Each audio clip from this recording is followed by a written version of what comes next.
The following program is a Nighthawk Network presentation.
It's your boy Uncle E-Buck in the building, hollering at y'all today on this Wednesday. And because it's Wednesday, y'all know what time it is. It's time for us to talk sports, as we do every Wednesday on this show known as the Guru Sports Session. And of course, as always, I tell you every single time, we cannot have a conversation called the Guru Sports Session without my man, as I calls the Guru himself, Hugh Lee. What's happening, Hugh?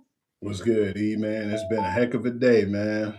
No doubt. And a cold one here in the D. We one of the coldest places on earth right now.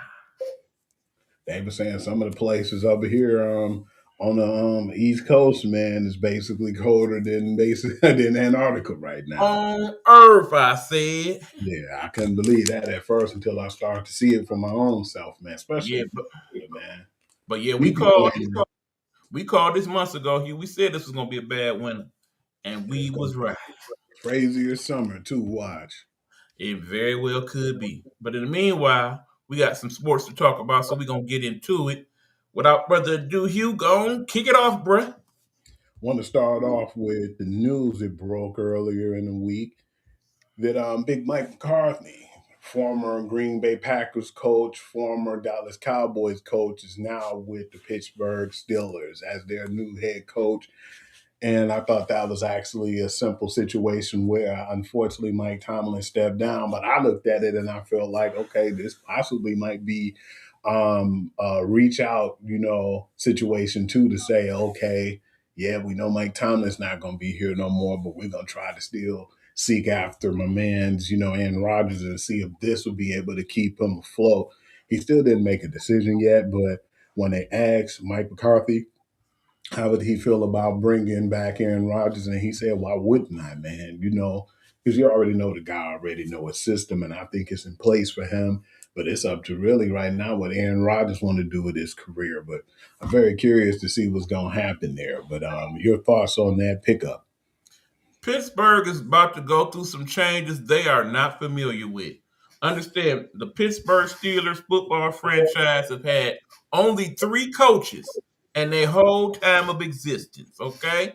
They, of course, had 2 Hall of Famers and Bill Cowher and, yeah, I go forget. But anyway, the man who won 4 Super Bowls, okay? We're going to get into him a little bit later, by the way.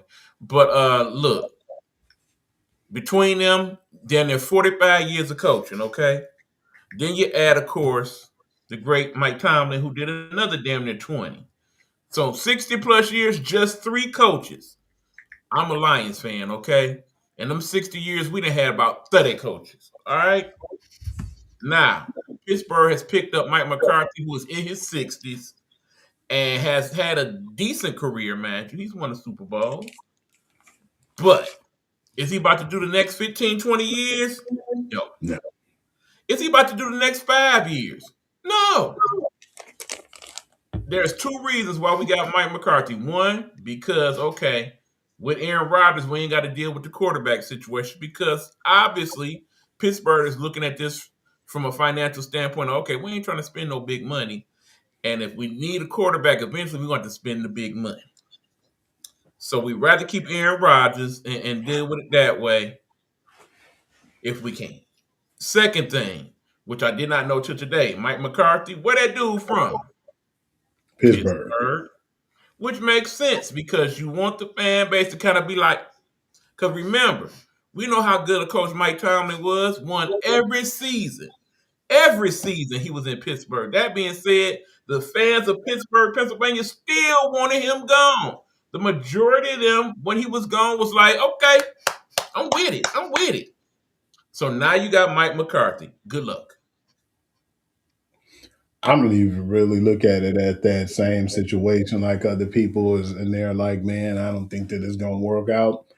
I'm looking at it like it's definitely a temporary fix right now until they really get what they're trying to get in order. And I just think this was a stopping point for him. I think at the least, I would be surprised if he coached over 2, 3 years in Pittsburgh. Right. That being said, I just felt like it was a collateral move to bring back Aaron Rodgers right now. So that's what I believe that I basically is. really think it's more of a move to keep the defensive guys happy. So they don't feel like, oh, this is a whole rebuild. I ain't trying to do all this. We down there was in the playoffs and did something. I don't want to start all over. So I think he got hired more so for their benefit than Aaron Rodgers. Because what I look at it like, what I'm seeing is a lot of the people who are there right now don't want to have a whole new coach where it's a whole new system and everything in place because Aaron Rodgers, when it comes to offense, he's going to be familiar with Mike McCarthy plays versus them getting something like a whole turnover as far as having like a new coach, like say if Joe Brady went over there and he won his own, offensive coordinator, defensive coordinator, special teams coach. When you get that whole type of rebuild, man, I don't think people would be comfortable with that in Pittsburgh. So having it where it's little to nothing right now, I believe that's going to work and that fits for them right now in their culture.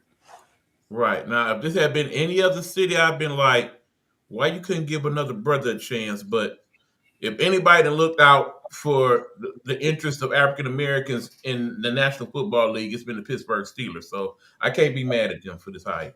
It's just, we know it's a Band-Aid. Yeah, because, like you said, Chuck Noll or, There we go. like not going to come back in that building. So, No. yeah, we got to just definitely see what they're going to do right now, even Bill Cowher. So, yeah, it's just like the next man up, and we just will see what he can do because we know he has somewhat of some success. He coached Aaron Rodgers, Dak Prescott, and, I just feel like right now what they're trying to do is just keep everything afloat in Pittsburgh before they have to blow everything up. That's just the bottom line. Right. I mean, long story short, pretty much every team in that division starting over anyway, with the exception of Cincinnati. And you would think, based on what we're seeing, Cincinnati, you should be good to go. Mm-hmm. You don't have the last place schedule, and you don't have the turnover that your other teams do. This should be your year next year if you make the right moves in the offseason. Because they did a sneaky move the other day too, as far as when it came to coaches, because most of the coaches are full now. You only have 2 positions available. That's the Las Vegas Raiders and the Arizona Cardinals. 2 jobs don't nobody want. The rough part too, because the crazy thing was when Joe Brady got hired, I mean, he wasn't no rocket scientist. We weren't like, oh wow, he got hired. Because if it was big news, I'd have been like, yeah, I definitely try to, speak about it. But it was just like we kind of figured he was there. They wanted to keep Josh Allen happy, so that was a smart move. That's Why all that is. His offensive coordinator and to the actual coach. But the big news today came out of the NFL world was Todd Monken going over to play or to the coach for the Cleveland Browns. And the reason why that news was so big is because I thought, like, man, did Jim Schwartz just have 2 interviews, man? And I'm thinking he was the sure guy. I mean, come on, man. We seen what he wasn't shabby when he was with the Lions, man. He actually was a decent coach then. Then he turned around. That's when the culture of Detroit really started to change and we started to get back to relevancy. Then he ended up going to the Philadelphia Eagles won the Super Bowl with that defense. But he's been a defensive genius, man, especially when he went to Cleveland, man. He knew what he had over there. But then that was kind of crazy because I thought they definitely was going to keep it to the familiarity standpoint. But getting Todd Monken, man, I know he was pissed. And I don't know if you know, but he had a lot of rants online, man, and he don't want nothing to do with that organization anymore. So it's interesting to see what's going to happen with him and how things going to shape up after all this. Oh, they pretty much said, a few of the talking heads, that Schwartz is out of there. I wouldn't stay if I was him. Why would I? That's a I mean, slap in of the end, Todd face. Monken is not going to change what's going on in Cleveland to any great degree. It was a bad hire. I'd be In 2 surprised. years, I do believe we'll be finding somebody else to go to Cleveland. I'd definitely be surprised. They probably give him a chance, but I don't know for how long though. Bottom line, my question simply is to Myles Garrett: was it worth it, bro? Was that money worth it for real? He got all that money just to sit there and just for a team to look like they're gonna rot for the next few years. More. All right, man. I want to go ahead and I want to talk about the games, man. We had a night and day, literally type game. That first game in the AFC Championship with the New England Patriots at Denver. That game was one of the games where definitely it was like wasn't one that I was looking forward to in the playoffs. That first half, I looked at that and I said, damn, the score 7-7. The defenses was playing well, but it was only one big move that Jarrett Stidham did. He caught, the New England defense slip and Christian Gonzalez on the big play, and then Cortland Sutton got it in the red zone. And then it was crazy. One of the head scratcher plays to me was they got a sack fumble and New England took it in for a touchdown. And they basically said that it was grounding and it was turnover on downs to New England. Like, come on, make that make sense. That clearly was a fumble and they recovered it. But then obviously they still ended up getting the points and it was 7 even. But in that second half, man, that was like one of the worst blizzards you can ever imagine. Seeing it on TV looked like it was just snowing. But when you actually looked and they showed the camera angle, man, that looked crazy. It's like you could even barely see. It looked like that. And I definitely looked like that. The snow weather game, but it didn't bring any good offense or anything or no strategy. It was like basically when they kicked that field goal and nothing else happened in the game. But my question to you is with Sean Payton, man, because people wanted him fired after that decision. Why didn't you just take the points when it was 4th and 1? I understood that if you would have got that first down and y'all would have driven and scored, New England would have lost anyway. But they tried to go for it. New England almost got the pick, but it was still turnover on downs. And that definitely determined the game. That one play did not cost them that game. That stuff you see behind me, that's what cost them that game. At some point, I got to think that the NFL needs to consider that if you're going to have these games in cold weather places, you need to have new stadiums where you can have the option of whether to play outside or indoors for the betterment of the game and the fans and the people who pay their money, okay? Understand, we had that type of weather here in Detroit. That wouldn't have been a problem in Detroit. Why? Dome. Minnesota, semi-dome. Indianapolis, dome. Okay? Any place that has that type of weather this time of year, if you're going to have a playoff game, it should not be in those conditions. It was terrible. And thank God that New England didn't have a home field advantage for this game. Because then that game would have been even worse if they had played it at all. I blame the weather for a lot of what happened in that game because in the end, it would have been a much more score. I mean, half those field goals that was attempted would have been normally no problem, okay? But because of how that weather was, crazy. Some of those passes in the second half where they just was like, it made that game unbearable for me to watch, okay?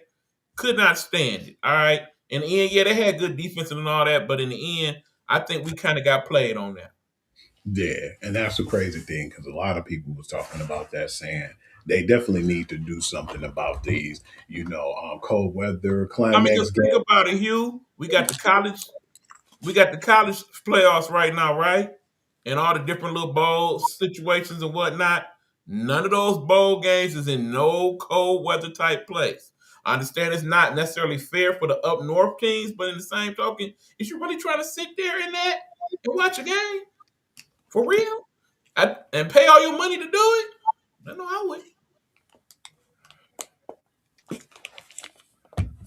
That's why I feel like these teams need domes or they need some type of, you know, options because that'll definitely make for better games because Dallas has it, but they really don't necessarily need it because for the most part it's warm there in Texas. Other places should have that opportunity to have that, you know, for the outsider indoor. But I don't know, man. It's like, is the NFL ever gonna break and give to do that? Because they're so used to the old school way of playing, you know, like the elements and everything. Because even when it's rain, it'd be really bad when it comes to catching and passing the ball, but let alone the snow and you can't see. So yeah, hopefully they'll figure something out. But that was really a tough game to watch. And that 10-7 score, everybody looked at it like New England had the easy path, they had the easy road, they didn't really have nobody to play. I Mm-hmm. mean, can't blame them for being 4-13 the last 2 years and bulked up on their team. But the problem is, though, it was just like, man, the football guys has been on their side. You had a team Mm-hmm. in the Chargers who had a banged up O line, and then Justin Hubbard was hurt in that 13-6 victory. My man's CJ Stroud threw 4 interceptions in the game that helped They them win. played the Raiders. They played the Titans. They played the Jets. Come on, man. We know the The story. Bengals, yeah, it was just They played all the buns. and even if they did play like teams like the Ravens, man, that's not the same Raven team. So, yeah, Nope. man, this is definitely going to be a testament to their will going into this Super Bowl. Because I told people about this team for what I've saw, and it all started with them basically playing, that last game they played when they ended up closing out the game on a 2-point conversion and winning that game. Speaking of that game, that Rams and Seahawks game was everything we thought it was going to be. That was a But real playoff game. Yes. you feel like Tyleek Woolen. Remember, he was on the trade, deadline, and a lot of people were talking about him not being there in Seattle. I don't see him being there after that stupidity that he was doing in that game. But both teams gave up a lot of big plays. It wasn't like one team was, real dominant. You had it where they got sacks and they got really good plays and stuff, but when it came to the big time plays, they both gave up a lot. But it was really fun to watch because Stafford played good. He was clean and Sam Darnold was clean. But yeah, man, a lot of people slept on that Seattle Seahawks offense, man.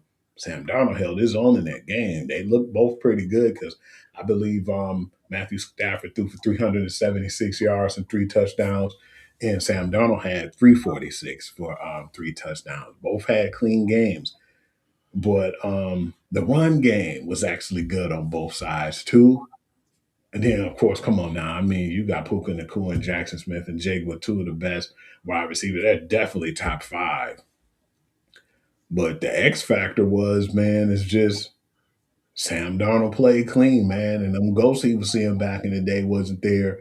But it almost got to the point where they could have gave up that game. The one silly mistake, like I said, was on defense. Like, did you see that yet? Man, that dude, they was it was 4th and 12, man.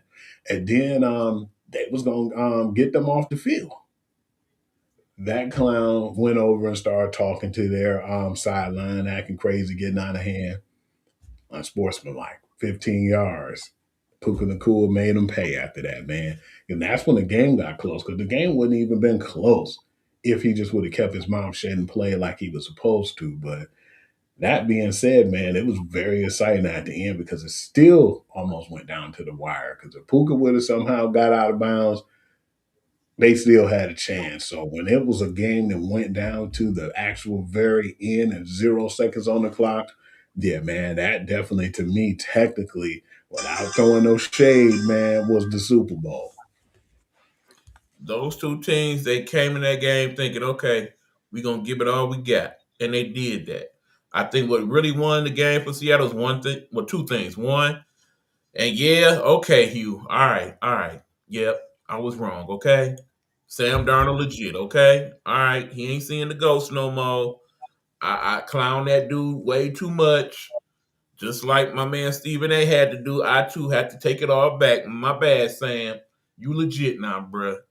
You basically overcame your obstacles, much like the dude over there in Tampa Bay, young Baker Mayfield, and now you starting to live your best life. And if you make that next step and win the big one, yeah, we got to start giving you your flowers correctly. Yeah, So because yeah, you definitely was a big part of that game. And second, got to shout out the 12. Okay, Seattle showed up and showed out in that game. Okay, it was loud as all hell, especially when the Rams got the ball, and that did lead to certain things that they did on offense that didn't quite click the way they could have, particularly in that second half. So as a result, they did show that having home field advantage, if you are the right team, is definitely to your advantage. It definitely was in the case of Seattle. and what was crazy about it too, a lot of people don't realize, man, as much as hardship that he's been getting, Sam Darnold, that dude just turned 28. So he was only 27, man. He was still young when they gave up on him. From him going from, the Jets to the Panthers to San Francisco from that little time. And it's just funny, man. And it's like And the throat of the year, yep. yeah, it was the really crazy path. But he got there, man, before Josh Allen and Lamar Jackson and, a lot of the other players, man, that came out That of that draft draft. class, yes, And Baker Mayfield. there is something to be said to that, yes, sir. And it's funny too because Drake May did too, man. I didn't think, coming out of that rookie season that they was gonna just get everybody together because I seen it because I looked up and seen that they tightened up that offensive line first, and I said, man, those are good low key pickups for their offensive line, and they got enough of them to where the offensive line hasn't been really that much of a worry.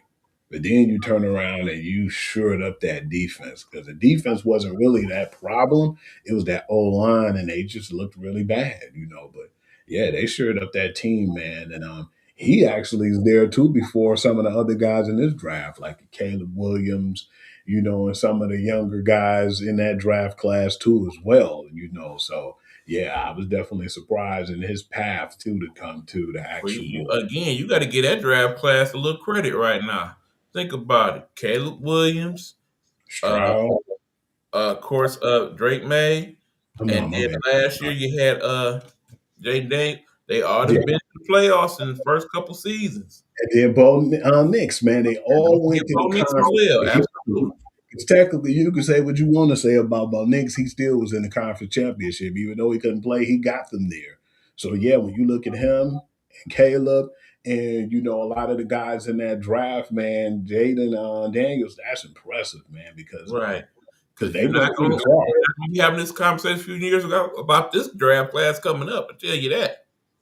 I definitely can't say that much, man, because you after Fernando Mendoza, man, it's like everybody All else off just is very steep after that. Yeah. I want to talk about now, after that was played the two games, man. Do you think now that it's an opportunity or possibility that, Matthew Stafford might just hang it up, man? Because I definitely didn't feel that way. No, I think he stays now. I think he definitely would have hung it up if they had not made the playoffs. He definitely would have hung it up if the back issues that basically plagued him during the preseason would have been a problem all throughout the year. I mean, pretty much once the season start, we stop even talking about his back being a problem. Think Yeah, about it. During some of those first few games, he probably still was having back issues, and he still played MVP type ball. So if anything, next year he might be a little healthier and might play even better still. So yeah, if yeah. I'm him, he only 38. I understand he's been in the league 17 seasons, but in this day and age of coddling the quarterback and whatnot, hell, if Aaron Rodgers could do 42 on a busted up leg, he could definitely do one on busted up back for a few more years. Why not? I feel like too that long as he stayed, you would definitely still have Devontae Adams back too, man. You got to feel bad for that brother, man. He's 0-5 in conference championships, and he's never been able to really rebound and get to that next step to that Super Bowl. And when you seen him at the locker, man, and he was talking to the reporters, he couldn't even get the words out. Like, man, why are y'all talking to him right now? You should let him be right now, especially when I understand now when some people be like it's unsportsmanlike when players, walk off or they don't talk to the media after those type of crucial games, man. You got to realize these dudes are human beings, and then to try to keep your emotions in and still have a straight face and talk to reporters, that's brutal, man. Because when I seen him basically can barely open his mouth, man, and he can barely talk, yeah, that was like one of the worst things I've seen, man. You definitely feel bad for that brother. Unfortunately, that's part of what the job requires, you. They want us to capture the feelings of the players in the moment. That's why they have us go in the locker room about 15 minutes after the game so we find out how they feel at that moment. We already know if you let them wait an hour, you're not going to get the same type of emotion that you will get in that moment. Because, let's look at the flip side of that. When we talk about the New England game and they talked to Stephon Diggs after the game, and he was quite emotional, but for a good reason because he had put in the work. He had overcame the injuries and whatnot and dealt with all the negative criticisms in the Buffalo situation and what have you. Now he's in the Super Bowl. So again, if you wait, you don't get that type of emotion from him. So that's part of why that is what it is. What was cool to me too was the fact that at first I was like, "Man, I don't know if New England should be doing what they was doing." Matt Collins coming out acting like he was, doing a reenactment of the Warriors movie, man. When he was clinking the bottles, saying "Warriors come out to play," I was like, "I don't know if you should be doing that in Denver, man. You should be chilling out, man. Don't get nobody no situation where they can see that and take full advantage, and get them that bulletin board material, but." You can't really say much when they back it up, man. And I can't even really call it backing up, man. It was just the advantage was the football guys has been on their sides this whole playoffs, man. But I definitely don't think it's gonna be something different now coming into the Super Bowl, and I'm looking forward to seeing what that's gonna be. But we're not gonna really get into that really right now. We probably give like as far as when it comes to the Super Bowl the strengths on both sides, but we're not gonna really get too in detail in that. We'll focus on that. 2 weeks, bro. Yep, it'll be enough time to talk about it. I want to get into like NCAA football. I mean basketball, the women's and the men. But yeah, man. Just recently, man. We seen because at first I thought that it was going to be another loss because Iowa State's been having issues as of late, man, with what's been going on. And then if I'm not mistaken, I think you sent me a clip too. And at first we were just like, "What's up with all the crooks, man?" Yeah, she's not playing up to her potential, but a lot of teams got game plans against her, man. But the cool part about it was when we started seeing stuff, we was like, man, what in the hell is going on with this coaching staff? You seen the person pick off two people. You seen she wasn't in place. They're trying to get her attention to call and give her plays to put in. And then by that time, before you look up a person at the rim laying the ball up, how the hell the guard get 17 rebounds too when you supposed to be under the paint in that game? So it's a lot of issues right now going on with that coaching staff. Yeah, and I don't want to take the flowers away from old girl Jada Williams because she had 44 points, the second most in Iowa State history. Of course, all the crooks had 47. But what the heck is going on with this coaching staff, man? And what is going on as far as the women being where they need to be to play the games, man? It's just like sloppy coaching right now. Let me break this down a little bit, if you may. Okay, here's the deal. I'm getting kind of upset with people saying, okay, look at this young lady. The real problem is that she is overweight. And because of that, that is why she is not being to her best potential. I say it's BS. Here's my thought process on it. Let's go back to the days of the NBA, back when we had all 5 positions, okay? This young lady would be what in NBA standards based upon that discussion? She would be a center, correct? We have had centers built like this in the NBA, have we not? Oliver Miller, for one, come to mind. For example, hell, we can even go back as far as back in the early days of the round mound of rebound, Charles Barkley, who Mhm. truthfully was pop boy, but he was kind of a center at the same time. And people like that. When you have players built like this in the league, Stanley Jordan, I remember him. What did you usually do with them when you knew they was not very good at lateral movement? Did you not just stick them in the middle and say, grab the boards, be in the middle, try to get some blocks, right? Right? Let's fast forward to this day and age. You have a player this size and everybody else is quote unquote regular size. What's the obvious thing you should do? Put her in the paint, damn it. No, I'm talking about defensively, Hugh. Oh, defensively, yeah, you got to make sure that she's You blocking. play a damn zone. You play a zone, okay? That way she ain't got to move but from here to there in the middle.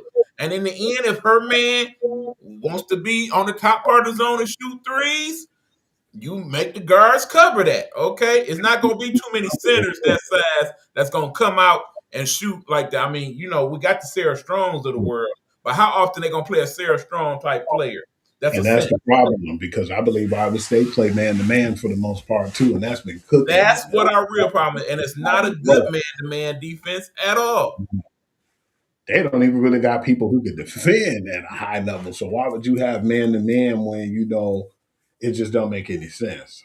Right, and we didn't see this early on, Hugh. Why? Because they was playing some nobodies for the most part. That's the thing. Well, now when she opened her mouth and then the big teams, the big girls came out to play, it seems like now that whole team as a unit is being exposed.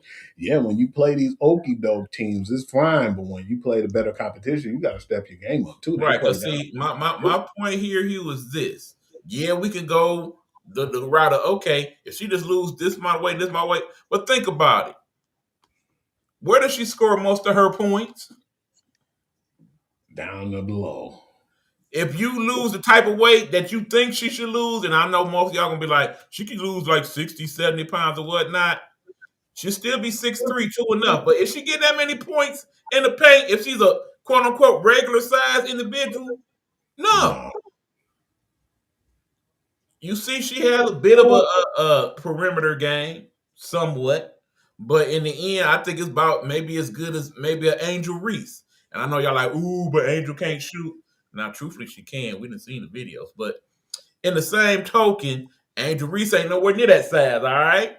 But she get rebounds. She get boards. She can play in the low post. Okay, what it is she is a better defender than Artie Crooks. So, yes, Artie Crooks needs to work on her defense, true enough. But what it really boils down to, team defense. They need to work on team defense. They need to work on team offense, okay? Because in the end, if Artie is getting doubled and triple teamed like that, what's supposed to happen, Hugh? Supposed to dish that mug out and have an open person get that ball. And outside of Jada Williams, who hitting on that squad right now? That, my friends, is the issue. So, yeah, Artie, you really got two issues. One, look, next year I need some more better weapons to work with, okay? Or if not, this is 2026, is it not, Hugh? The day and age of transfer portal and NIL. Yeah. You can definitely get somebody through there, man. Artie will get a nice coin somewhere else if she went somewhere else. And they definitely don't want that to be the case. Put that child on Notre Dame's team next year with Helena Hidalgo. They definitely need and prosper. You see what I'm saying? Definitely need a big over there. Put that child on that team in Columbus with the two twins and whatnot, okay? Mm-hmm. Hell, put that child on the squad over there with Vanderbilt. You see what I'm saying?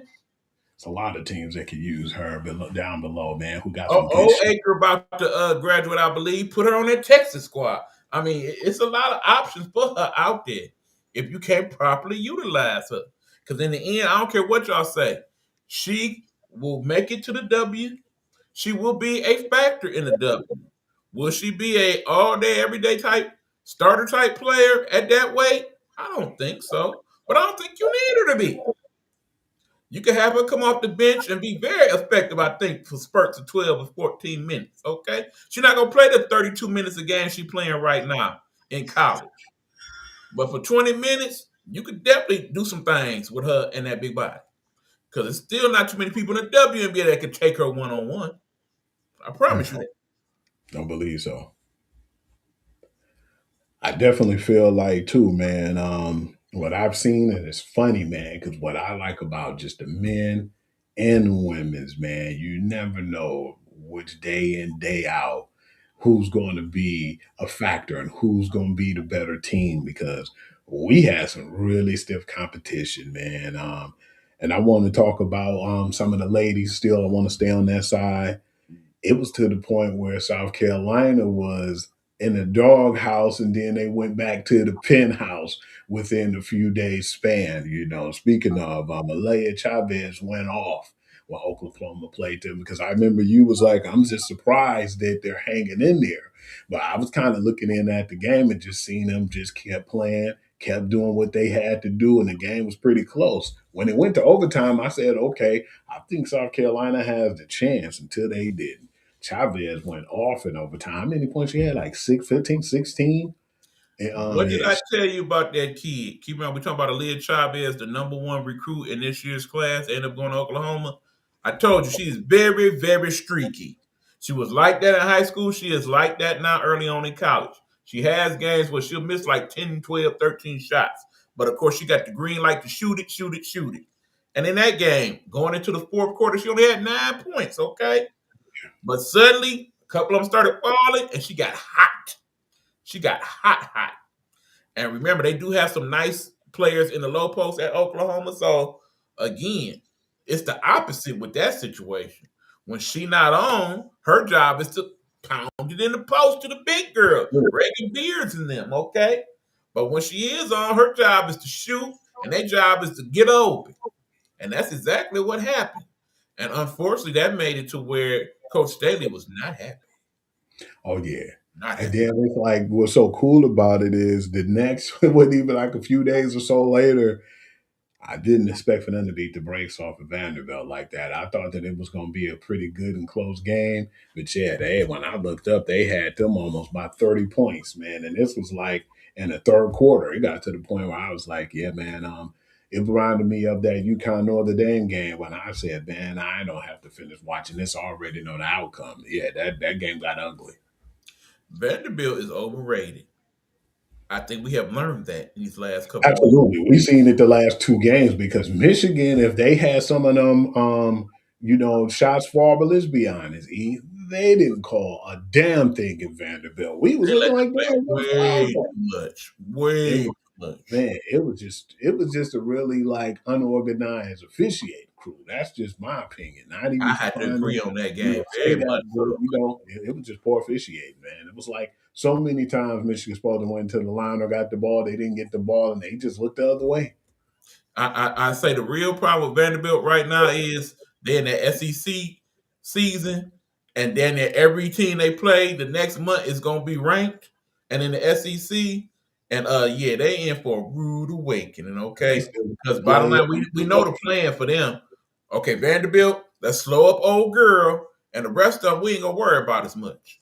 And that's basically what the key is, man. Because besides Malika Blakes, man, who else gonna do anything on that team that you really know of? They got some decent post players, we know that, but in the end, they're not the type of players where they can get their own. You know what I'm saying? I forgot her name, number 15. She's massive. Yes, She was balling. She balled like a grown man, literally. for real. But again, like I said, against basic team A, and again, Vanderbilt's non-conference schedule wasn't that strong. So yeah, they look good early on, but now Yeah. they got to play the big girls, and they got to avoid the big girl draws. And I don't think they brought enough in their suitcase. Man, I want to get into the men's side of the basketball right now.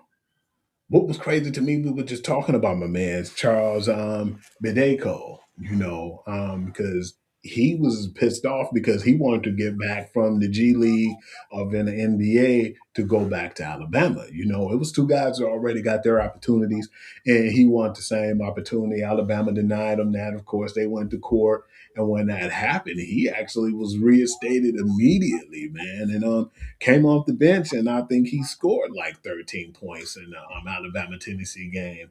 What are your thoughts on that, man? That was just a really crazy situation. I'm really struggling to have thoughts on this.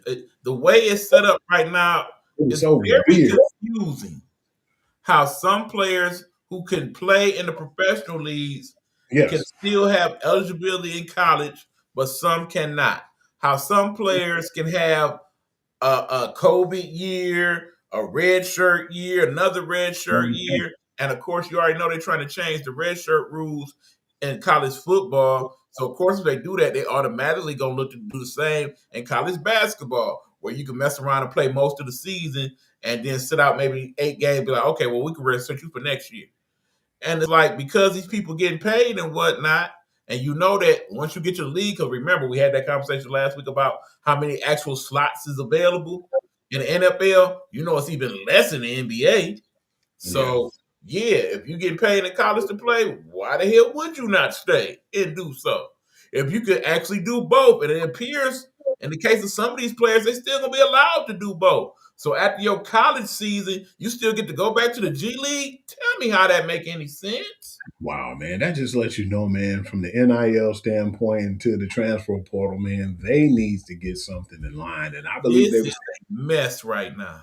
in a couple of years they're trying to get somebody to actually mediate and fix these issues, but it's so bad right now that we were saying that, Ian. That's what I was afraid of, and I think my man's McAfee said it too. You know, he was saying he was afraid of what was going on with the sports right now. And when Pat McAfee said that, I understand what he was saying, especially when the NIL first came into play. He felt like, man, it's going take away the purity of the actual college sport and the profession. Is going to make it more of like being a profession, man, like a job. And that's how it looks now, man. But it's even more messier than that. Like, how you tell me that get out? I selected, I'm saying I want to go. This is my choice that I want to go into the draft. Okay, I go into the draft. I'm in the G League. Okay, I'm not really getting that much play, but I know I can get NFL and college. Then I go back. But then, say for instance, once I finally get out technically, I probably won't be able to go back to actual college after this season. But then I still have a slot to go back in the G League. I'm lost for words. Right. And then of course I could see a scenario where it start to play out the reverse way on the NFL side. Not necessarily with the NFL, but we had a league called the UFL. It would only make sense that okay, let me try it out in the UFL since I can't get drafted early on in the NFL, play a couple years in the UFL because I still be eligible to go back to college and play. Why wouldn't I try that? That is insane. But yeah, that's what it's getting to, man. The sports world is starting to get too messy, They, man. they, they really needed to sit down before they open this Pandora's box and establish a set of rules to play by for everybody. Eventually, I think we get there because we're going to have to. Because if not, we had that problem. Then, of course, there's the pending problem that's starting to rear its ugly head with all these different little controversies about point shaving and things of that nature. Well, that's going to start to be a bigger issue in the months to come. So I think it's only the tip of the iceberg for some of these scandals to come out. Yeah, we was talking too, because even I don't know if you know, man. I'm surprised you ain't even tell me you was proud of me for watching all that college, man. There's been some good college going on, man. The game that I watched that I was impressed with too on the men's side was on my man Keaton Wagler, man. He was cooking, man. When I seen him hit like those three threes in a row, I said, yeah, this gonna be a good one because I really felt like Purdue was gonna kind of handle them, or at least Purdue was going to end up persevering and end up winning this game in the end. But no, it didn't happen that way.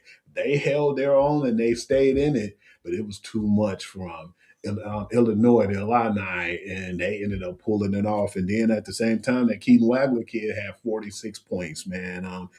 I was telling you too in one conversation that I was looking forward to Peja Stojakovic's son to go off, man. But then he ended up being banged up the game. So he was playing gingerly because he still had like a bruised or sore ankle. But yeah, man, I didn't really look at Illinois to be that good, man. But that's a nice team they have over there, man. I was definitely impressed. It's a nice team and a very nice conference. Okay. Big Yeah. Ten on the men and the women's side. A lot of very good teams involved on both ends of that. Going back to the women for a minute, if you have not seen UCLA play, very Yeah. good veteran laden squad. Okay, a lot of juniors and seniors on that UCLA squad. You definitely want to keep an eye out for them. Now that they the number 2 ranked team in the country. I But would going back to that Illinois game, it's something to be said for when you own, you own. And in that game, that brother was on fire. Okay. It ain't nothing like when you own. Like I said, if you ever played the game of basketball, you can shoot a little bit or you can shoot a lot. Keep in mind, I'm not on that level, never was on that level, but I've had my days where like, oh yeah, this boy feel good. All I gotta do is get it up there. It'll go in. He had one of those games, okay? But the crazy part is he a freshman. So, you weren't expecting it from me. But then it seemed like other players throughout the country that day was like, oh, I see that game. Let me go out and do my thug this. Because then talk about what happened with BYU, you. AJ Devansa, man, he had a really crazy game. That game, I thought they was actually going to pull that game out, and I definitely looked at it, and I didn't think they were just going to really just, go crazy like that. Because right after my man's had that game, Keaton Wagler, AJ Devanska scored 40 points, man, and he looked good doing it too. And not only that, but even in the game they lost against Arizona, they took them to the limits, man, because of that dude, man. I definitely don't feel like he's coming back to college next year. Let's just be honest, man. He's gone. I think it's in the realm of possibility for a couple reasons. One, I hate to see that dude do what he's doing now and end up being a wizard next year because it's bad enough we don't get to see him play enough as it is on TV. He gonna get lost in the sauce over there. He's a very good player. I don't think he's the type of dominant player where he suddenly becomes must see TV wherever he goes. Okay, they're doing that for Cooper Flag, but it's other factors that come into play there. But yeah, in the ideal world, I would love to see BYU pony up some more money and be like, can you stay one more year and really get the program going the way we need it to, man? And kid from Boston, his family, they got a little scratch. So it ain't like they press for the money like that. But again, remember, this dude getting $8 million in NIL money alone. This ain't counting his endorsement deals he got coming. So it ain't like he pressed to go. You see what I'm saying? This I is a agree, couple man. of years ago, he'd definitely be up out of there. But I think it's in the realm of possibility. What's funny to me too, man, speaking about just how good the college men's are, man, our Michigan Wolverines was on the ropes yesterday, but I tell people though when they saw that game, because one of my homeboys, Dion, mentioned and he said it on his post, he was like, damn, Nebraska got some ballers on that team. Hell yeah, they do. They're ranked number 5 for a reason. And I That forgot team, they also are still well, they was undefeated. I forgot that they was undefeated. I thought it I was didn't think Arizona. I seen a few games they played and I was like, they decent, but are they really decent like that? They But yeah, really decent. they put Michigan on the ropes, man, and I was scared because I didn't think we was gonna pull that one out, but that was a really good game, man. And the crazy part about it, what's his name, Bryce Sanford, man, that dude, man, it's a lot of good stuff and good parity over there in the Big Right. Ten, man. That's the It's thing. It's a lot of very good players on men's college basketball this year, but it's a lot of good, very good players. You know what I'm saying? And I'm really wondering because of NIL, do we get a lot of them to stay, or do they all just say, "Bump it, I'm good enough to go"? It's interesting because a lot of them are just sophomores and freshmen. Amazingly enough, we so got a much lot so of that scrappy a lot of guys the people too. who we thought would be credible people in college was a lot of the athletes whose dads was in the NBA, but you're not hearing a lot about most of those kids this year.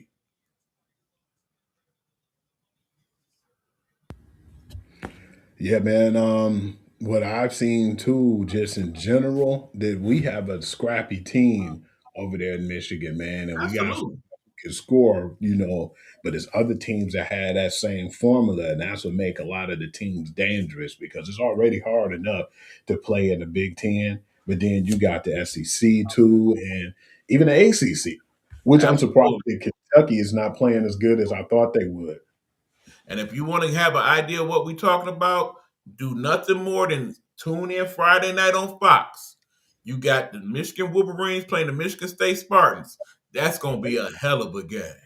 That's going to be a really good game. It's going to be like a playoff game early, man. And that's why I'm saying, Absolutely. damn, I can't wait, man. And we so close to February. You already know what comes up after February. This March Madness is going to probably be one of the best ones we ever see. So, yeah, man, guys, will I'm Right. Because definitely right looking now, forward I to seeing. understand Arizona #1, but I can't say definitively that they're going to win the national championship. They I, almost lost yesterday. I seen them. You said what now? They almost lost yesterday. And they almost lost a couple times these last couple weeks. And they're not even in a tougher conference as some of these other teams. So it's definitely going to be some good basketball to watch these next 6 to 8 weeks for sure on men and women's side. Did you hear about Michigan basketball recruit Marcus Mahler, man? He's been diagnosed with testicular cancer and taking a break from sports. His current team is announced. And when I heard that, I was like, okay, I was definitely concerned, man. Of course, you be wanting to see the talent play, man, but when it comes to health and just in general, man, you want what's best for these kids, man. Just wanted people to know about that and kind of talk to you about that. But he definitely in prayers, man, because yeah, to be in a situation where you're about to be in you might as well call college now with the NIL, the professional style, of play, and you get this opportunity to be recruited to one of the most coveted schools in college. And then to hear that news too, man, you got to hit the reset button, man. His health is more important than anything right now, man. So yeah, just wanted to basically talk to you about Marcus Mahler, man. And I definitely, had that kid in prayers. Yes, definitely prayers for him and his family. Understand that his story is one of several that you will hear throughout the college football, basketball, baseball season because these things happen. Understand one of the good things about being a athlete on that level is that you oftentimes get more examinations by doctors than you would your typical person. So you tend to be able to catch these types of things a little better. Imagine if he was just basic person A and he finds this out, it's a little harder to deal with. Not to mention the fact, as an athlete, you would think that his body would deal with things a little better because of the physical shape he's in. But also, you got to consider, okay, if this is what's going on with him right now, and his dream was to be a professional football player, a lot of the teams they're gonna be like, "Well, that brother had cancer. I don't know." You know what I'm saying? So for him, this is his now. You know what I'm saying? That's why NIL is good at times because perhaps because of the fact that he is a cancer survivor and whatnot, that might lead to him getting some deals that he would not get normally if it was just the regular scenario. Perhaps he could become the face of a cancer organization or something like that and make his money that way. So even if he don't make it to the next level, he makes a few extra dollars. You know? Crazy thing too is linebacker from the Denver Broncos, Alex Singleton, revealed he had surgery for testicular cancer in week 10 of the NFL season too, man. So like you said, it's like the science and the research and stuff they put behind these athletes. It's a blessing, man. That's why we like for to see some of these athletes go to the combine and do things of this nature, because if they don't go through some of these tests and do some of these drills, a lot of times we look at it like it's an underwear, basically Olympics, and people make fun and they laugh about that. But a lot of people found out or they've been diagnosed with things that was able to save their lives and protect them going to the professional level, man. So yeah, man, just to have that type of research and medicine and science, man, I definitely appreciate that because these kids are finding out a lot earlier. Right, because we done learned a lot over the year. I mean, think about people like Hank Gathers. If he would have had the modern technology we had now, maybe he would still be here to tell his story. Absolutely, man. So yeah, that's very critical, man. So definitely love what medicine and science has come this far for athletes and just in general, because a lot of people are getting the help that they need and deserve at this point. I want to talk about my man's Rick Pitino becoming the fourth coach to reach 900 wins, man. In Division 1 basketball. I know that should be impressive to you, man, because that guy been winning some everywhere. But yeah, that was big news to hear, man. And I want to know how long he gonna stick around after hearing that too, as well. I mean, Rick Pitino, he been that dude since his days at Providence. You know what I'm saying? Remember, he has not only coached in college basketball, but in the NBA as well. If you remember him in his time as being coach of the Knicks, I believe he coached the Celtics as well at some point. Um, the thing I like about Rick Pitino is he don't offer you a lot of BS. Okay, he lets you know, okay, this is what I feel, and this is how I feel about it. I'm old school, but I'm trying to deal with this new school life. You know, he didn't made it known he ain't all that pressed about what's going on with this NIL situation, but I'm sure he's starting to think of it the way several of the old school coaches will think about it, where it's like, look, why am I even trying to recruit high school kids anymore? When I could just go ahead, wait for the transfer portal, snatch up my kids from there that already got a feel for college basketball, and then grab the rest from overseas where they already got some professional in their blood, and I can just plug them on in. And I think his thought of what that hybrid looks like is what's going to be the standard for some of the bigger programs, because I don't think every college basketball program going to afford to be able to do it that way. But, you know, I just like his foresight in thinking that. But you got to be that way if you're going to win 900 games. He done had to change as the times have changed. And that's why he's been successful.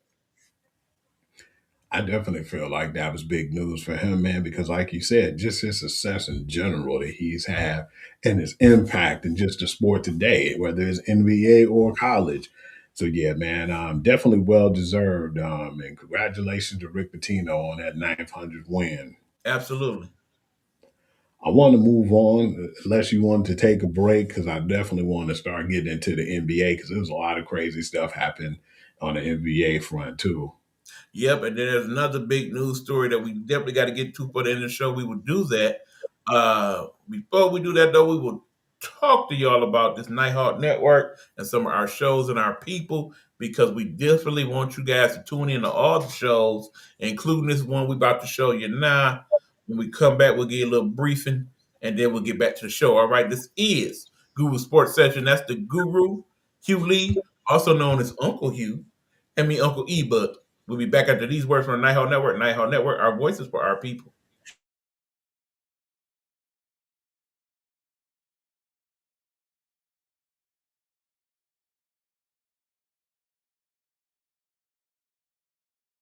Hold up, hold up.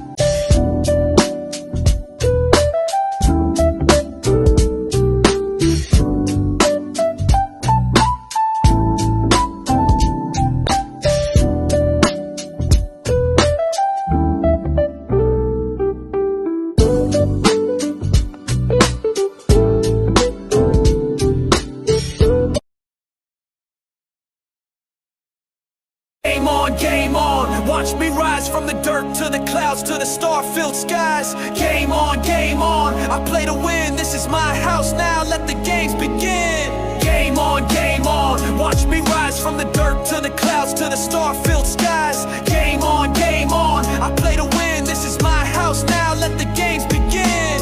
They threw bricks, but I built me a palace. Sharpen my mind, turn pain into malice. I'm a wolf in the jungle, a lion in the night. Eyes like lasers, locked on the fight. I'm the echo that shakes through the hall.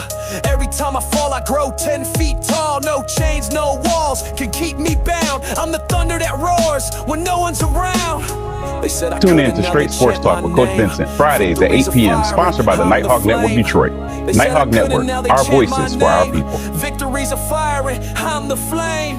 Game on, watch me rise from the dirt to the clouds to the star-filled skies.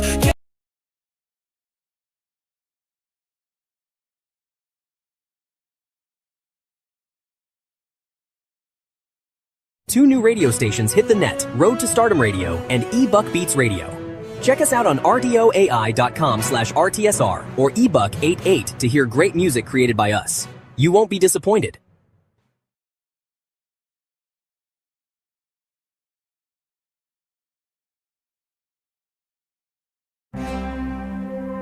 Your Uncle E-Buck here. Please join me and Uncle Hugh as we talk the new cult classic, Welcome to Derry. That's right, on this week's episode of Two Unks Talking TV, we're talking about the horror classic, Welcome to Derry. So please join us in the comments. If you got any favorite episodes or characters, or if you just want to learn about the Welcome to Derry and the whole Stephen King multiverse, this is the show for you.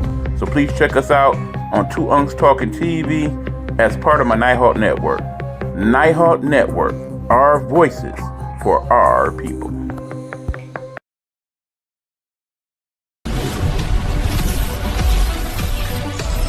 You're watching a Nighthawk Network presentation.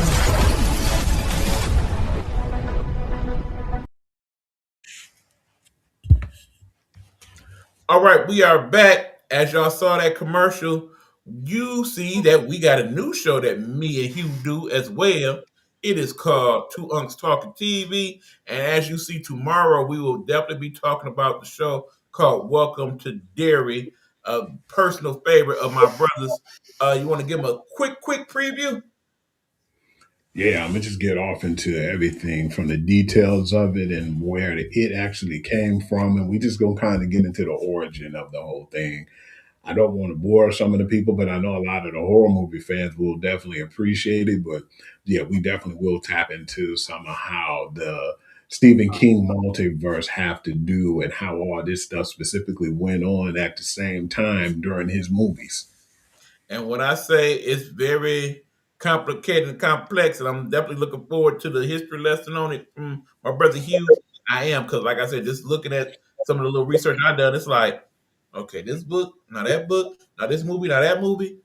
Okay. And Steven don't even remember writing most of this? Yeah, we going to get into all that tomorrow.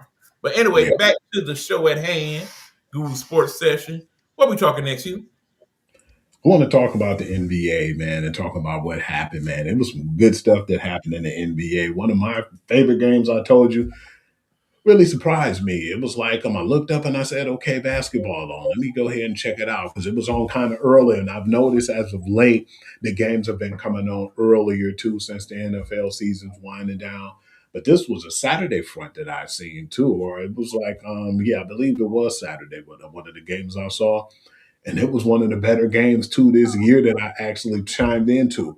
It was the New York Knicks versus the Philadelphia 76ers. And it was everything I thought it'd be, man. Did you get a chance to look at the highlights or see that game? I did see some of that. Keep in mind, we got to talk about the fact that a week or so prior, the Knicks was losing and losing often and bad to the point to where the man on that squad, young Jalen Brunson, was like, you know what? No, timeout. Everybody get in this locker room, players only meeting. We got to talk about this issue. So apparently that transpired, and then right after that, something magical has happened because now the Knicks is back on and they popping, leading to this game we about to talk about now. They've been on like a 4 or 5 game win streak, something Absolutely. of that nature. Yeah, man, that was one of their wins right there that definitely helped them turn things around because that game was like back and forth because they were up by a little bit. And I said, okay, man, it looked like they're going to definitely, close this game out. But then Philly made a heck of an effort to catch back up in this game. Maxey looked good, but I definitely appreciate the efforts of Robinson, man. The kid, he's been banged up for a while, but he played really good. Yes. And what's my man's name? Because Mitchell always play good when he's healthy, but he's been injured a lot. But OG Anunoby, man, he played really good that game Absolutely. too. And on top of that, you had Brunson and Cat do what he do. And, he's a big who's kind of sloppy though, man, to me. And I feel like he need to get that footwork and everything under control. But that being said, it was a heck of an effort, man. It was just two really good teams that match up well.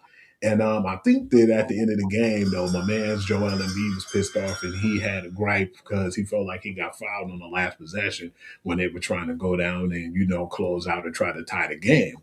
But yeah, anyway, that was one of the better games that I saw, man. But not only that, then you had another game after that was just as good. So yeah, it's been some really good basketball on, man. You know, a lot of points has been going on too because especially Luka Doncic, man. Skinny Luka's been one of the best things that we've ever seen as advertised. He definitely been playing some good ball lately. Of course, can't watch Philly without thinking about my man's Pride because yeah, he definitely would have been proud of how Embiid has played these last few games. But again, I want to believe in Embiid like I believe in Joe Hendrick, but I already know it's gonna happen, man. And it's hard because you know every time you really start to think, yeah, he done turned that corner, he about to really show out for this next few months. That's when he mess around and get hurt again, man. And it's and you starting to look at more players in the league like that. One that I definitely want to talk about for a minute or so is my man Giannis. Because if you notice these last 2 years, Hugh, that dude Giannis been getting hurt more often. And most of it has to do with his calf. Okay? Now, we've been watching NBA this last decade or so, right? Usually when a player starts to have issues with his calf on a regular basis, that usually leads to one thing that we really hate, but it's been happening more and more often. What is that, Hugh? That Achilles injury. That freaking Achilles. Go back to the days of when KD was with the Warriors. It all started with that calf injury. And he tried to play through it. Playoffs came, got hurt again. Finals came, tried to play through it. What happened? Pop, Achilles. Last year, NBA Finals, Halliburton started with that calf injury. Tried to play through it, Game 7, pop. Tatum, pop. Dame Dollar, pop. And now here we go with Giannis, okay? Now here's the problem. Giannis makes one of the biggest salaries in the game. And he wants to play. The only reason why he is shut down for the next 4-6 weeks now is because they're trying to get it to where they can get it under control. But if it was up to Giannis, he'd be playing right now, hurt and all. And that being said, when it's time to evaluate him, Giannis ain't going to tell the truth. Yeah, I'm good, y'all. It don't hurt that much.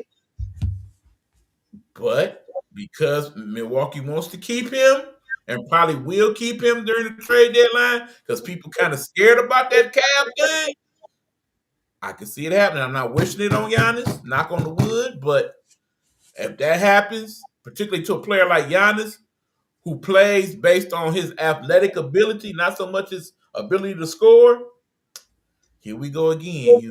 Milwaukee's done after that. I know they're going to simply this, Hugh.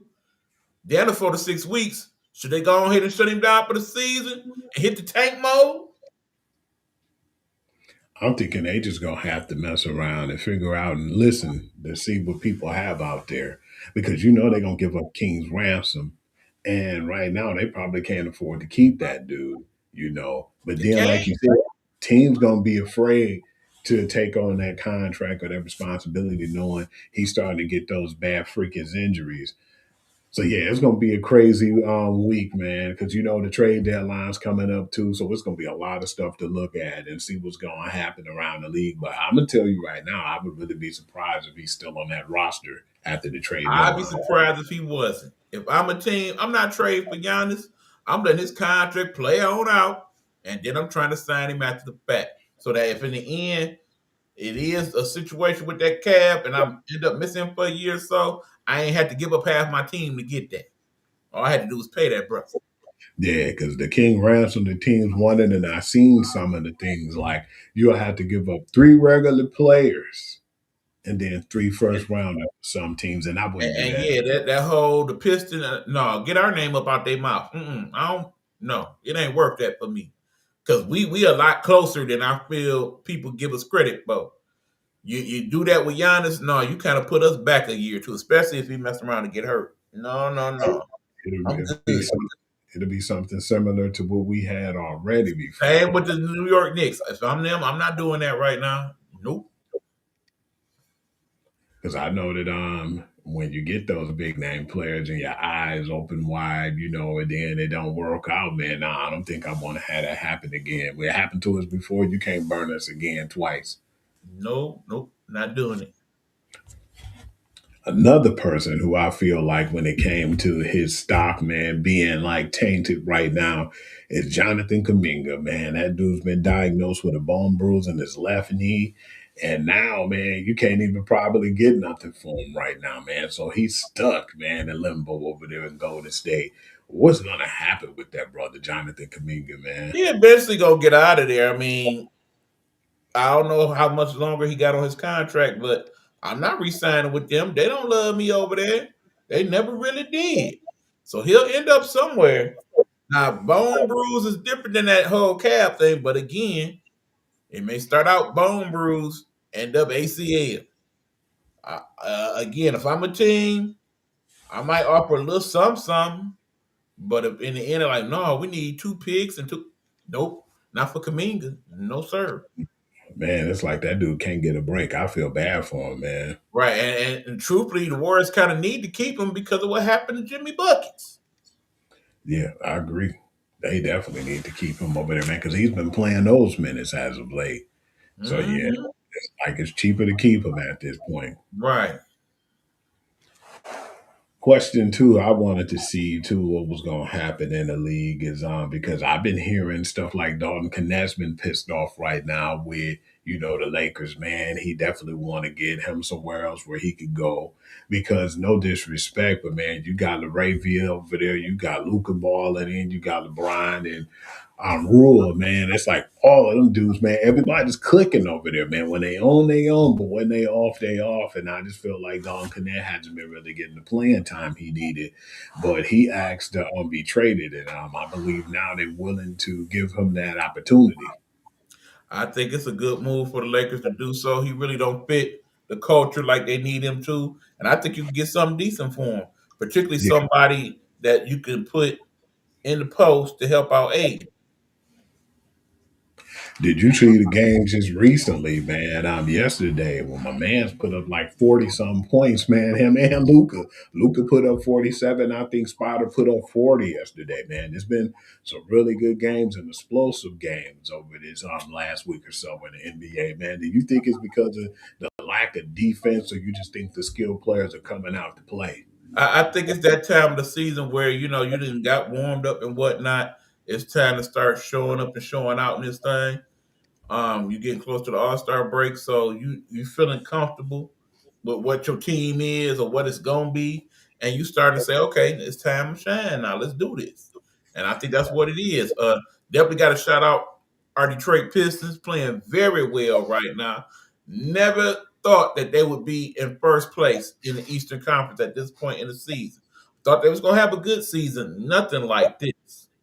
Hell, they still only one game behind the Oklahoma Thunder right Was the now, too. best record in the league. Absolutely. I am very impressed with them. Derrick Rose gets his number one jersey retired, man. I definitely felt like that was awesome. That was a cool moment for him, man. And it was good to see everybody who showed up and who talked at that ceremony. Even Jordan gave love. So yeah, I know he was definitely overwhelmed, but man, it was good to see my man's Thibodeau too there too. Tibbs was there. So yeah, it was just a pretty good situation for Derrick Rose, man. It was much deserved in Chicago too, as I have. I mean, it's a whole different ball game when you are Derrick Rose, born in Chicago, played your high school ball in Chicago, and got the opportunity to play for your NBA franchise in Chicago. Ain't nothing like that, man. Big time love. It kind of reminded me of the scenario that went on back in the day when name John Long, Detroit Pistons, who literally grew up down the street from me. Literally, Hugh. Played for the Pistons, got his ring, got that love on his special day. All the people from the hood was there to check him out. All his players that he played with back in the day. It's different, you know what I'm saying? It's different when you grew up as a fan, end up playing for the team you grew up loving. and then got your love from the people that you grew up around. Ain't nothing like that, man. Nothing Yeah, like that was really a cool moment for him too, man, to just have all that go on, especially when he came back and when he played for the Memphis Grizzlies and scored the 50 points in that game, man. Where because he definitely felt like that was the end for him before he even came back from his injury, and then to have a big game like that, and then basically still know that you still capable of being an NBA caliber player, and then to end your career to be able to hang your jersey in the Raptors, man, I got nothing but love for that dude, man. That was definitely well deserved. right, because unfortunately, because of some of the leg injuries, he still wasn't quite the player he could have been. Because obviously, in his prime, I could probably think of one other person like that, and that was Grant Hill, who in their prime they was that dominant. You know what I'm saying? He could have won multiple MVPs if healthy. Same with Grant Hill. So yeah, definitely like that he got his flowers as a young man. You know what I'm saying? Don't know if he makes it to the Hall of Fame one day, but if he doesn't, hopefully that night will suffice. And then you had dudes like the what ifs, like Anthony Hardaways and the Brandon Roys. It was just guys you definitely wish that you could have seen a lot more of, man. And yeah, man. Detroit Pistons, man. Head coach JB Bickerstaff is the head coach of the NBA All Star Game, man. I definitely wouldn't be surprised to see that coming, but to see it now, it's like you start to get humbled and appreciate more of what the Pistons has been doing and the job that that man did on the coaching staff because we like one of the lowest as far as financial, payrolls too, man. And for the team to be playing like that as a unit and to mesh the way they are, because they're some dogs, man. They kind of remind me of the old school Pistons, man, how they play and how scrappy and gritty they are, man. So yeah, man, it definitely was well deserved. Congratulations to the coach, Bickerstaff. Cleveland's loss is our game. I loved it. And in Definitely the end, appreciate it. he's still not the happiest man in the building. I can't help but think, man, that dude got over all that damn money. Pistons paid that brother the coach. He coached 1 year. He's Williams. still Yeah, getting paid. Mr. Monty Williams. Monty is the true MVP. Anything else you'd like to add to that, E? Absolutely. I cannot believe we didn't went through this show and you're not gonna mention the real big sports story of the day. Are you serious, bro? I am surprised, and not only I was shocked to hear when I heard what happened, and I thought it was a dream, E man. Can I you went, talk to the people so we can really talk about this thing? Coach, the GOAT of all coaches, Bill Belichick of all people, is not first ballot Hall of Fame. He has 2 Super Bowls as a defensive coordinator, 6 with the New England Patriots, been to way more Super Bowls. I say about 11 Super Bowls. And nobody's giving this man his props, man. You No, in no, the no, first no, no, no, no, no. Keep talking. Second most wins of all time. Okay? Most wins in playoff history as a coach. Come on, man. Most he conference got, championships as a coach. and he got 20 more straight winning seasons as a coach. Come on, man. he got more rings than Lombardi himself. That should be the Bill Belichick trophy right now. 3-time And coach of the year. Come on, keep talking. you just can't get that dude that opportunity to be a first ballot. It was some salty people like Troy Vincent and even Bill Polian, man, I think that voted against him. I know you Okay. heard. Let's talk this story, okay? Understand, from what we come to know, there are 50 people who are entrusted to make the vote as to who goes in the NFL Hall of Fame every year. In the end, it comes down to them whittling it down to 5 finalists, okay? And that final vote, you only allowed to vote for 3 of the 5 finalists. The process, stupid, okay? First of all. Second of all, as a player, you have to wait 5 seasons before you are considered for the ballot of the Hall of Fame. As a coach, you don't have to wait that long. Again, stupid. Stupid, okay? Now, that being said, we know Belichick has been gone a couple years now, right? And here we are at the Hall of Fame. Okay. Now, of the 50 people, you got to get 40 of those 50 votes, in other words, 80%, to be considered one of the people that gets in. All right. Apparently, Belichick got between 39 and lower. Okay. And as a result, did not get in on the first ballot. What are we doing? What are we doing? There are coaches that have won less games that are first ballot Hall of Famers. First ballot. There are coaches that have no Super Bowl rings that were first ballot Hall of Famers, okay? And you mean to tell me Belichick got that resume and then some? And that brother ain't a first ballot, without a doubt, unanimous pick for the Hall of Fame? That is bull crap, okay? Complete bull crap. Understand. I know the writers, they feel like, man, he wasn't that friendly to talk to. He always did us go in the press conference. We know Bill didn't like to talk in the press conferences. Okay, so what? He did his job, did he not? And then, of course, the whole Bill Polian thing, like, well, I wanted people to consider what happened with Spygate and Deflategate. And I felt like because of that, maybe he should wait a year to get in and kind of get, punished a little bit. Who the hell are you to consider that? When you barely made the Hall of Fame, you're damn sir. The only reason he really did because he was the one who, actually got, his foot in with New England to help out with the franchise, man. Because of that, if it wasn't for that, he wouldn't even be. Yeah, man, he was always on Paul Tagliabue's glizzy. Oh, yeah. That's why he got in. Now, this being said, okay, let us also mention in this conversation that at least at the moment, because it's still to be voted on, that damn Robert Kraft is not even in the Hall of Fame. What the hell is up with that? And he's been eligible for over a decade now. Are you serious? That damn Jerry Jones in the Hall of Fame, but my man's Kraft would have won way more Super Bowls, been to way more Super Bowls in recent times, was not already a Hall of Famer. Are you serious? Here's how I do that organization. You already know it's a lot of hate with that organization. Here's how I took this, Hugh. I always look at it in terms of my favorite coach out here right now. Of course, as you know, it's Coach Gino Auriemma. All right. Obviously, he is in the Basketball Hall of Fame already. We know this. But, okay, let's take the second best coach out here right now in college basketball. And no, it is not, of course, Rick Pitino, who is already in. It would be Dawn Staley, correct?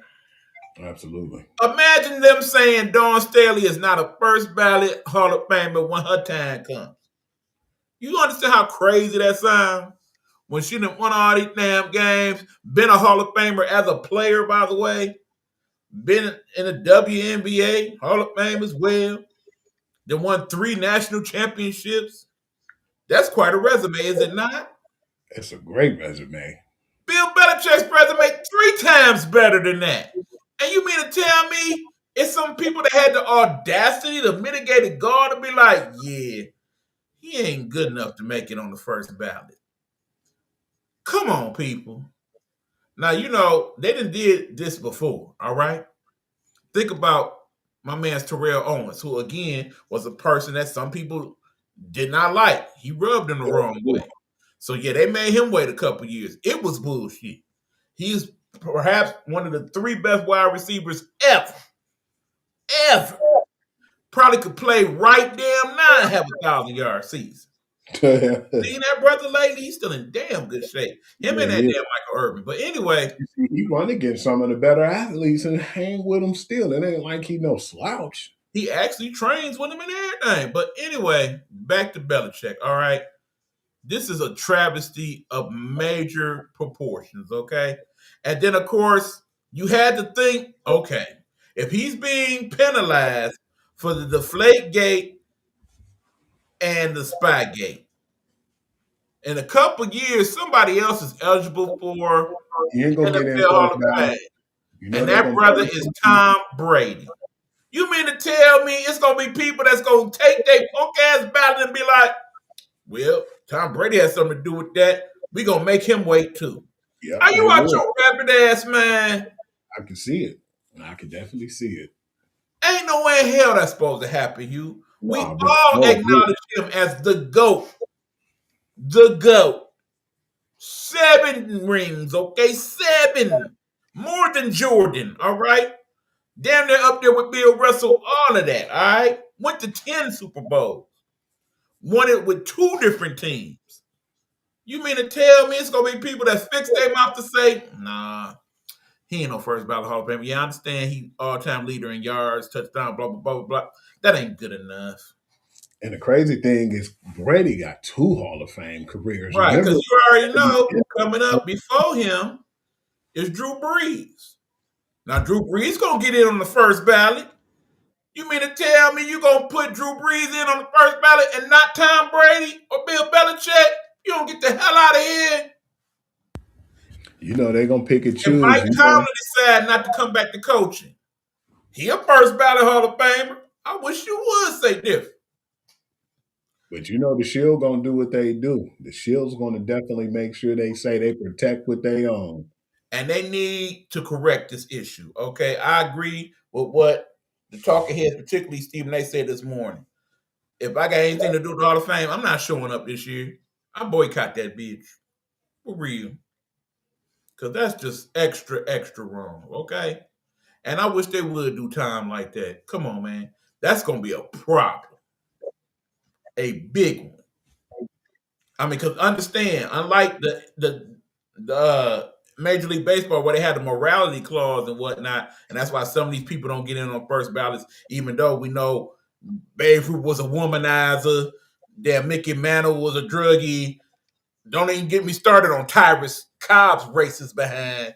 But yet, Belichick, okay, the scandals aside, keep it in mind that the Deflategate is not something new to just the Patriots. Other teams have done that to footballs.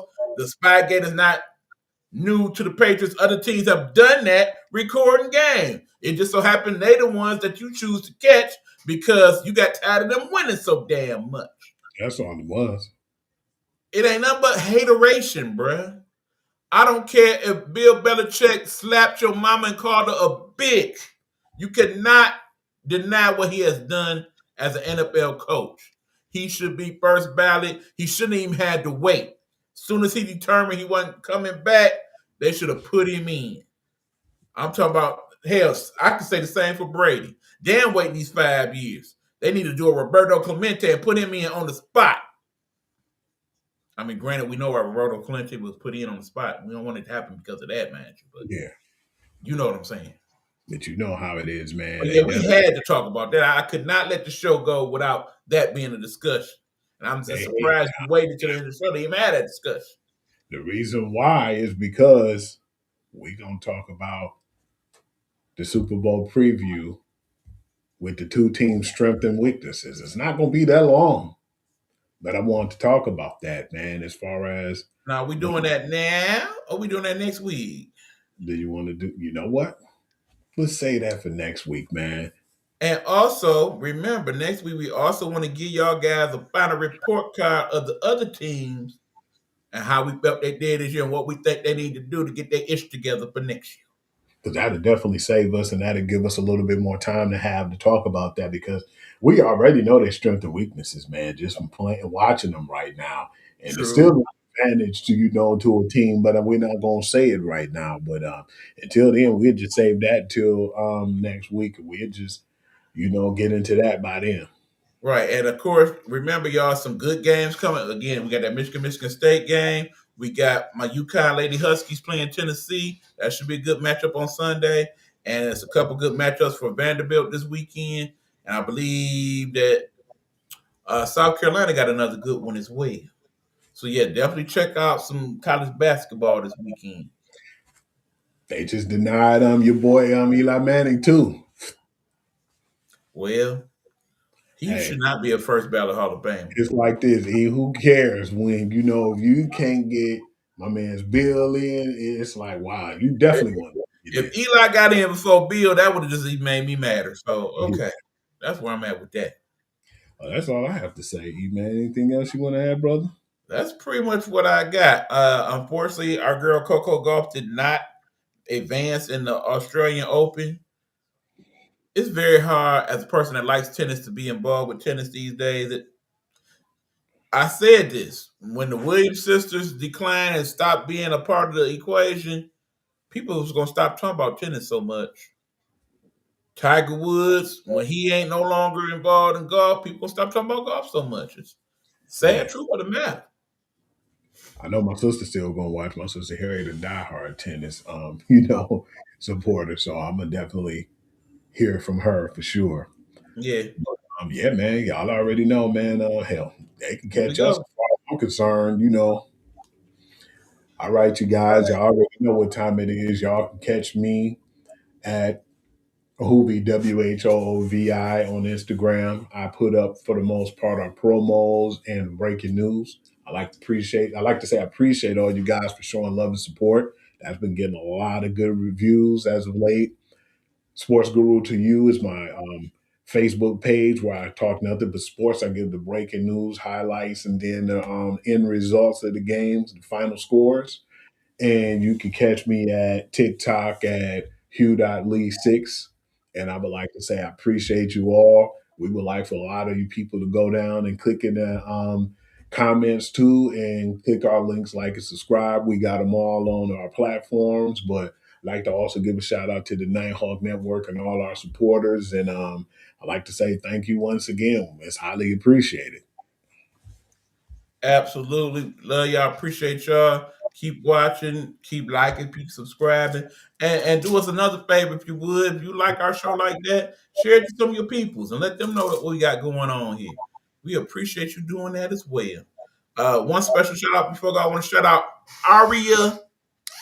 That's Areya.